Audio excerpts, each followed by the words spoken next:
지난 시간에는 3일신고 1장, 2장, 그 3장에 대해서 우리가 한번 살펴보았습니다. 제1장이 허공이었죠. 허공이었고 또 뭐 천운이라고 석실본에서는 얘기를 했고, 그리고 제2장이 일신이었어요. 일신이었고, 그 다음에 제3장이 이제 천궁이었거든요. 천궁. 그러면은 1장, 2장, 3장은 하늘에 해당된다고 볼 수가 있습니다. 그리고 이제 4장은 땅에 해당된다고 볼 수 있고, 그리고 5장은 이제 인간에 해당된다고 볼 수가 있어요. 자, 그러면 뭐 바로 오늘 4장부터 들어가도록 하겠습니다. 자, 4장은 제목이 그 행촌이암 선생이 3개라 그랬어요. 그리고 72자로 되어 있습니다. 이관 삼열 성신하라. 너희들은, 너희자예요. 너희들은 삼열. 삼이라는 것은 그 나무가 빽빽하게 서 있는 거예요. 땅 위에. 아주 빽빽하게 벌려져 있는. 그러니까 여기서는 이제 하늘에 있는 별들이니까 저 총총이 박힌 하늘에 있는 이 별들을 보아라. 삼열 성신하라. 성이라는 것은 눈에 보이는 별을 얘기하고요. 그 다음에 진 또는 신이라는 것은 이제 눈에 보이지 않는 별까지를 얘기하는 거예요. 그러니까 뭐 눈에 보이는 별, 보이지 않는 별, 하여튼 하늘에 떠 있는 모든 그 무수한 빽빽하게 총총이 박혀 있는 별들을 한번 살펴보아라. 밤하늘에 그 산에 가서 한번 별을 보면은 뭐 너무너무 그냥 촘촘히 박혀 있죠. 별들이 수무진하고 이루다 셀 수가 없고 하도 많아가지고 셀 수가 없죠. 그 다음에 그 별들은 대소, 크고 작은 거, 명암, 밝은 거, 어두운 거, 그리고 이제 고락, 그 괴롭고 즐거운 거. 별들도 괴롭고 즐거운 것이 있나요? 있어요. 그 이제 황제내경을 제가 강의하는데 황제내경에 그런 구절이 나와요. 사람이 별을 봤을 때 그 별이 즐거워 보이면은 사람 마음이 그건 즐거운 별이고, 사람이 별을 봤을 때 좀 괴로워 보이면은 그 별도 괴롭다는 거예요. 그 별들의 고락이 부동하니라, 같지 않으니라. 일신이 조 군세계 하시고 신이 칙 일세계 이제 시자하야. 그 원본을 보면 심부름꾼 시라고 읽으라고 돼 있어요. 근데 요새는 뭐 이제 사로 읽어도 뭐 괜찮다고 봅니다. 칙 일세계 사자하사 할 700세계 하시니. 저 할이라는 것은 다스리게 하시니. 근데 저 할이라는 것은 그 수레의 축을 얘기해요. 수레의 축.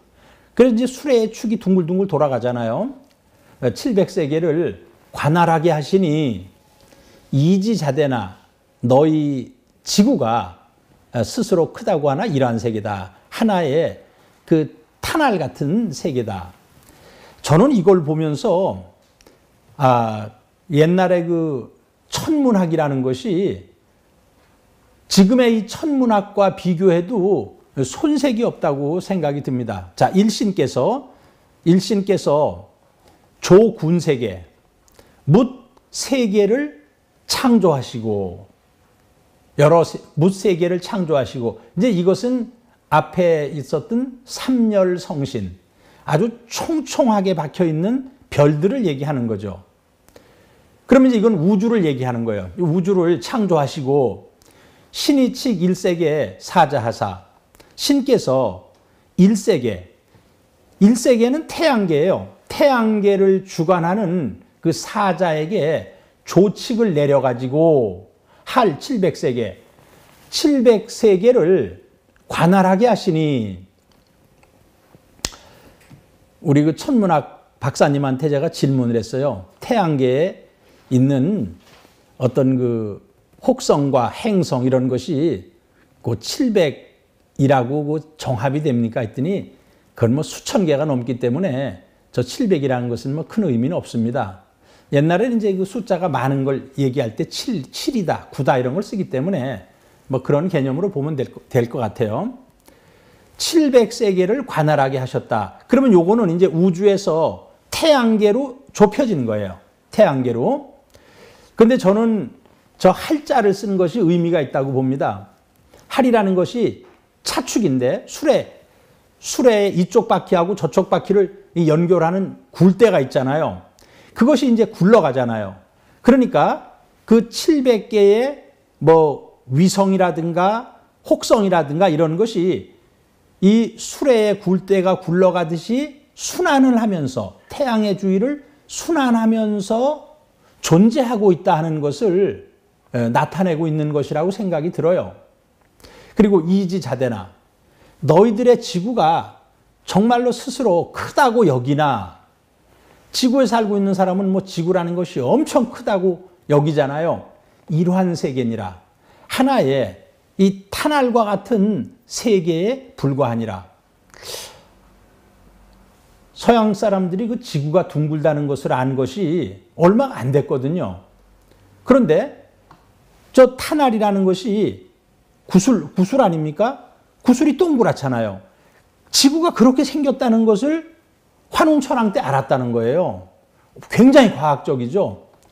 조9세계는 우주를 얘기하고 칙1세계는 태양계를 얘기하고, 그리고 태양을 중심으로 그 많은 행성들이 순환을 하고 있고 공전을 하고 있고, 그리고 지구도 그 중에 하나인데 지구에 살고 있는 사람들은 지구가 엄청 크다고 생각을 하고 있지만 이 우주에 비교해 보면은 하나의 구슬과 같은 조그마한 세계에 불과하다는 거예요.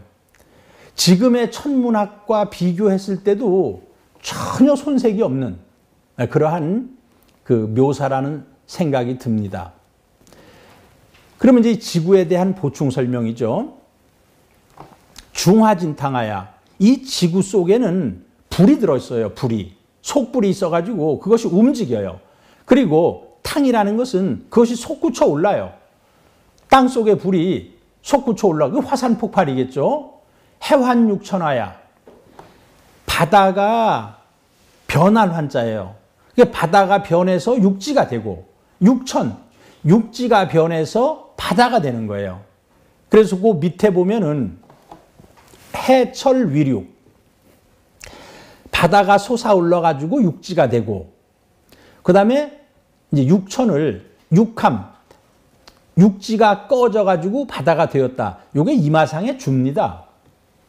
대조영의 처남인 그 이마상의 주에 이렇게 되어 있어요. 그래서 바다가 변해서 육지가 되고, 해화는, 육천은 육지가 변해서 바다가 되어서 내성 현상 하나니라. 이에 지금의 우리가 눈에 보이는 이런 드러난 상, 이 현상 세계의 지구의 모습을 이루었나니라. 이것도 굉장히 과학적이죠. 그래서 이 일신이 조9세계부터 일환세계는 천문학에 대한 얘기고, 그 다음에 중화진탕, 해환육천, 내성현상은 이 지구과학에 관한 얘기인데, 뭐 현대 과학과 비교해도 손색이 없어요. 이게 지금 6,000년 전에 나온, 5,900년 전에 나온 글인데요. 신이 가기포저하시고 신께서 그 기운을 불어요. 그럼 이게 대기죠, 대기. 그래서 그 대기가 포저, 쌀포자, 밑저자, 밑에까지를 싼다는 거예요. 그러면 이 지구의 주위를 다 싼다는 거예요. 그러면은 이 지구 자체가 기에 둘러싸여가지고 허공에 떠 있다는 것까지 아는 거예요. 가기포저. 그 기운이 지구를 둘러싸고 있다는 거예요. 가기포저 하시고 후일생렬하시니, 요 해석이 이제 어려운데요. 후라는 건 쪼이루자예요. 일생열이라는 것은 일색과 일열, 햇빛과 태양열, 일색과 일열, 햇빛과 태양열을 이렇게 후는 쪼이시니, 저 후자는 따뜻하게 할 후자, 뭐 그런 뜻으로서 쪼이시니, 그러니까 이 지구에 태양의 그 빛과 태양의 열기가 들어오니까 행저 화유제의 물이 번식하니라. 행이라는 것은 발로 걸어 다니는 짐승이라든가 또는 파충류나 양서류 뭐 이런 것처럼 그냥 뱀 같은 거는 배로 그냥 달리잖아요. 그렇게 기어 다니고 걸어 다니는 동물이에요. 행이라는 것은. 그래서 행이라는 것은 포유류, 양서류, 파충류 이런 거고요. 저라는 것은 날조자예요. 조류. 화라는 것은 이마상의 주에는 금석, 수화, 토의 종류라 그랬는데 그건 맞지 않는 것 같아요. 왜냐하면은 번식을 한다 그랬거든요. 번식. 그 번식은 자라야 되기 때문에 화는 이 곤충, 탈피를 하고 하는 그 곤충. 그 다음에 유라는 것은 헤엄을 치는 어류. 재라는 것은 이제 심을 재자니까 식물. 이런 그 동물과 식물들이 이 지구에서 번식을 하고 있느니라. 근데 이것은 이제 생물학에 관한 거거든요. 뭐 동물학, 식물학인데 이런 그 지구의 생명을 유지하는 근본 에너지가 어디에서 오느냐 하면은 태양의 빛과 태양열에 의해서 생겨난다는 거예요. 그래서 이 사장은 천문학, 지구과학, 그 다음에 뭐 동물학, 식물학 이런 굉장히 과학적인 내용이 담겨 있고 지금의 그러한 과학과 비교를 해도 손색이 없는 그러한 내용이라고 생각이 듭니다. 자, 이것은 이제 지구에 관한 얘기였어요.